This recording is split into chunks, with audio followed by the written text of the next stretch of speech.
When you play professional football, you get released sometimes. You go through stages where you doubt yourself and you doubt your abilities. But for me, I've always been able to grind through it. When I wasn't playing the game, I missed it. I don't ever think I've been playing the game harder than I am right now. That is New York Guardians XFL quarterback Matt McGloin, who after a pretty good game week 1, or at least a relatively okay one, had that clip played during his week 2 game against the DC Defenders, probably just, 15 minutes or half an hour before he absolutely blew his head and kind of became the first bad guy of the XFL. Now, really what you need to know in short about Matt McGloin is he's a quarterback who's played for a lot of different teams. He had a little bit of success with the Raiders back in the day. I'm talking like as early as 2013 where he played for them and got his first career start. But overall, McGloin and a lot of the players in this league seem like they've had to overcome a lot of adversity to even get to where they are now, which is why it's surprising to see him absolutely blow up and lose control of himself in the way that he would over the course of that game, eventually resulting in another poor performance in week 3 against the Battlehawks, where he wouldn't even come out of the locker room at halftime because of an injury, supposedly, and ultimately, in the end, leading to his week 4 game where he sat in the press box looking sad and depressed. So today we're going to take a look at Matt McGloin's kind of downfall and how he became really the first heel or enemy of the XFL. Matt McGloin. Matt, walk us through that progression and what led to the interception. Yeah, just a poor decision on my part. Hey, we got to continue to push forward here. It's only a 1-score game. A lot of self-inflicted wounds. You seem to have a hard time getting in a rhythm on offense. How do you fix that? Yeah, we just, like I said, got to continue to push forward, operate the plays that are being called.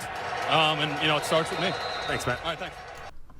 These are the type of canned answers that I kind of expect to see from players on these sideline interviews, but it's been interesting, I think, the last few weeks. These have kind of started to go by the wayside. I think players have been giving us better explanations on why things are happening, both in good situations and bad situations. And it seems like the sideline reporters have gotten more comfortable with kind of digging in a way. I mean, you heard him ask and even, a more extensive question after McGloin's initial answer, kind of just digging at him and acknowledging the fact that there were self-inflicted wounds definitely on that team. And I think that those kind of pokes and prods from the sideline reporters will continue to maybe get in the players' heads as time goes on throughout a game, but something that they might become immune to eventually, depending on their character. And for McGloin, it seems like that's something maybe that he can't overcome dealing with during a game. What does this team need to do on offense to get something going here? We need to change the whole entire game plan at halftime.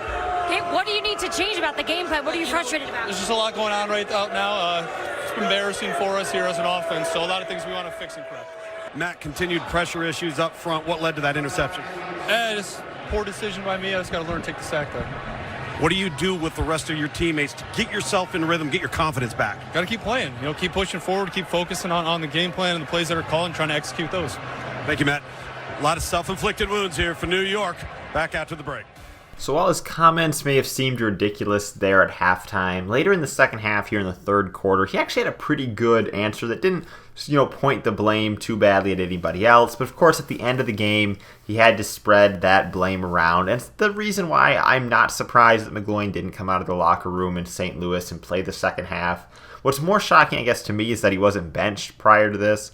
I think what'll be more shocking is if by the time you see this video, he hasn't been cut yet after Luis Perez's pretty good performance against the Wildcats. And I will say his numbers don't jump off the page after that game, but obviously he was much more calm, much more composed, and really the direct opposite to what is the enemy of the XFL, Matt McGloin. Thank you guys for watching. I'm Bailey. I'll see you in the next video. Provide a bit of a spark. Matt, I know it's been tough for you today. Not your day at all. In terms of going forward here, what adjustments do you want to make for your play? Well, I think we need to make a lot of adjustments, make a lot of changes. To be honest with you, this is probably one of the worst games I've ever been a part of, offensively. So it's back to the drawing board, back to square one. When you win like we did a week ago, it hides a lot of your problems. And when you play a good team like DC today, you can get exposed very quickly like we did.